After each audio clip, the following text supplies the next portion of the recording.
Yes, nkwanirizaako nnyo mikwano gyange mwena mwenna gy'osinza okuba ng'otuwuliriza mbategeeza nti mukola kyamaanyi nnyo okwekuumira ku mayengo ga Yugi Updates TV. Ntegeeza gwe atannakubba ng'osubscribinga yenna ali eyo muganda wange ina maaso subscribing okunene mu kadde osobola okuba ng'okuza amayengo ga channel eno obeere ng'oli updated buli kadde gwe mukwano gwange ali eyo. Baganda bange bali emitala w'amayanja nammwe mbabuuzizzaako nnyo mbaanirizaako nnyo mwebale kwekuumira ku mayengo ga Yugi Updates TV. Mbaagala nnyo bya nsuso. Jjukira nti nno olunaku olweggulo nagambye nti nno Parliament egenda kuba ng'etuula olunaku olwokusatu nga Adolf Clark wa Parliament we yaluyisa n'atugamba nti nno mu ttuntu y'olwaleero Parliament bw'egenda okuba nga etuula ng'ekola conclusion ku amendment bill eya coffee eya 2024 gwe mukwano gwange ali eyo ampuliriza.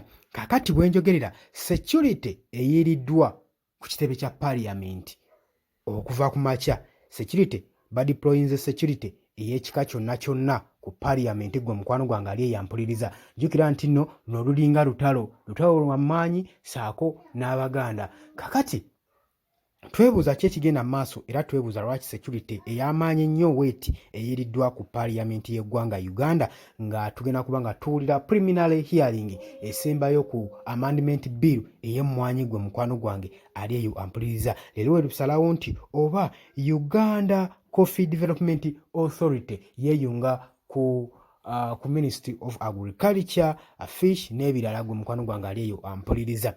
Kakati jjukira nti nno esaga ebaddewo nti naddala aba MPs okuva mu Buganda babadde bakulitisaizingiza ddala ensonga eno nga tebagibwa mwaganya wadde n'omulundi n'ogumu newankubadde aba MPs abatonomu abali mu kibiina kya NRM bagamba nti nno nabo pressure ebasuseeko okuva eri mu balonzi baabwe mu constituency zaabwe. Ate nga n'eno President Yoweri Kaguta Museveni flaga bearer jjukira chairperson wa National Unity Platform naye nga yalumye jjiika bagamba kasita kabatanda ne mutasekendinga biiru eyo kubanga eyisibwa temugenda kubanga mugira mu flaga eya National Resistant Movement gwe mukwano gwange ali eyampuliriza. Kati basobeddwa ewaka ne mu kibira.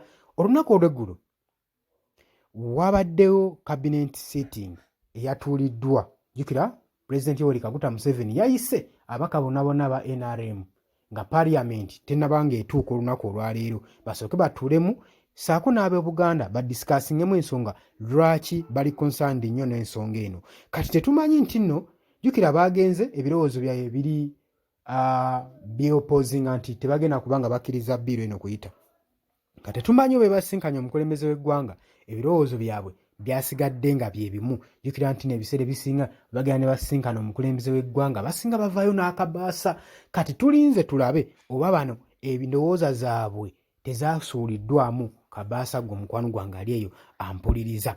Era tulinze olunaku lwa leero mu ttuntu Parliament egenda kubanga etuula ng'ewuliramu Joel Ssenyonyi nga ye opposition leader ye agamba mwetegefu nnyo ne ttiimu y'okuba banga ensonga zino bazinywereza ddala bukwakku nga we zaabadde emabegakawo mu Parliament. Basobola kubanga babawo omwaganya ate naddala nti nno kyajjamu okuba nga kirimu obusosoze mu mawanga nga y'ensonga eyo bagamba nedda baalumye ddala ejjiiko gwe mukwano gwange ali eyo ampuliriza. Security edeployingiddwa ey'amaanyi teryakkirizibwa kusala teryakkirizibwa wadde kusongayo olugalo gwe mukwano gwange ali eyo ampuliriza.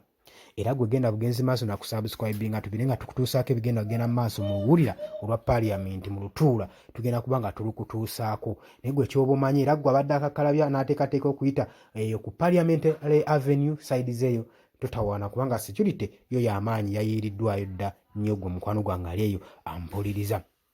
Eggulo twawulidde bulungi nnyo Clark Adolf Clark wa Parliament ya Uganda ng'agamba olunaku lugenda bbeera lwakusatu ku ssaawa zaataawadde wabula yatugambye mu ttuntu Parliament wegenda okuddamu okutuula tuwulire conclusion ebisembayo ku bbiiru ey'emmwanyi kubanga tewali ngeri ki gye tutayinza kutuula olw'ensonga nti no muzimu item papers eziri ku mmeeza ya Parliament.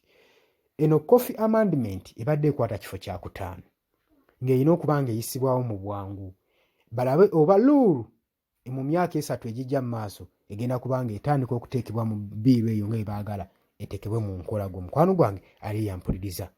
naye ababaka bo bagamba okusinziira biva eri abalonzi baffe mu constituency zaffe, mwami Yoweri Kaguta Museveni wabanga akimanyi bulungi tetuweereza ye era tetuweereza na gavumenti, tuweereza bantu, yandibadde ali concerned nnyo ne ba stakeholders naddala abalimi abaagala tuwulire ensonga zaabwe lwaki eno bbiri tebaagala eyisibwe. Gwe mukwano gwange ali eyampuliriza kutegeeza nti no sharinga, commentinga, likinga, subscribinga, gwe mukwano gwange ali eyampuliriza. Tugenda ba tukutuusaako buli kimu ekigenda ogenda mu maaso mu parliament. Gwe tova ku Yugi Updates TV. Bweraba.